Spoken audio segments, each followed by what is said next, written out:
Liberal Senator Marc Harb is stepping down. Harb has come under scrutiny after accusations of inappropriate living and travel expense claims. He has already repaid tens of thousands of dollars, though he asked for a judicial review of the repayment order from the Senate.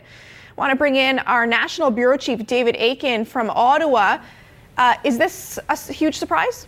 I guess it is to agree in the sense that Senator Harb had gone to court to try and argue with the Senate committee that had ordered him to pay back $230,000 in ineligible housing claims. And today, Harb has told the Governor General, "I quit, effective today," so he will be done. And he said he is giving up his court fight. He will repay all $230,000 that he owes. It's worth noting here that Harb, while he's of the same group as former Conservatives Pamela Wallin, Mike Duffy, and Patrick Brazeau, former Liberal Senator Marc Harb, the cops had never been called in on his claims. And what did he do? Well, he, believe it or not, he is the senator who represents the region that the Senate itself is physically in, right here on Parliament Hill.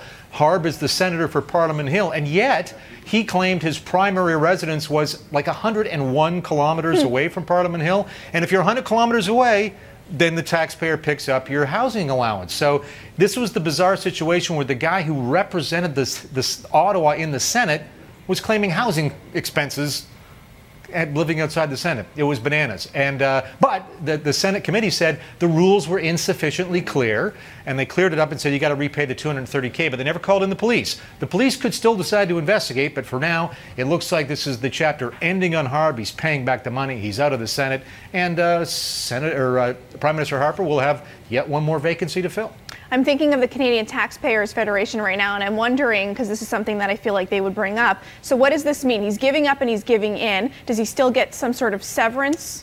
Well, he gets a pension, certainly. And this is one of the careful things. Any senator facing potential sanction or something like that makes sure generally to quit the Senate, and in doing so, you get to keep their pension. The most famous is probably, or most recent, is former Liberal Senator Raymond Lavigne, who a day or two before he was found guilty of fraud, and as soon as you're found guilty of a crime, a senator is kicked out. So a day before he was found guilty of that crime, he resigned, thereby keeping his pension, even though a couple of days later he was, as I say, found guilty, and now he's in, well, as Thomas Mulcair said this morning, now he's in government housing of a very peculiar sort. So that's what happens. So Harb will keep his pension. His salary was $132,000 a year, and he didn't have to retire until 2028. He could have been around for a long time, but now he says he simply can't carry on his work as a senator. It's impossible because of this whole housing kerfuffle, and so he's decided to pack it in.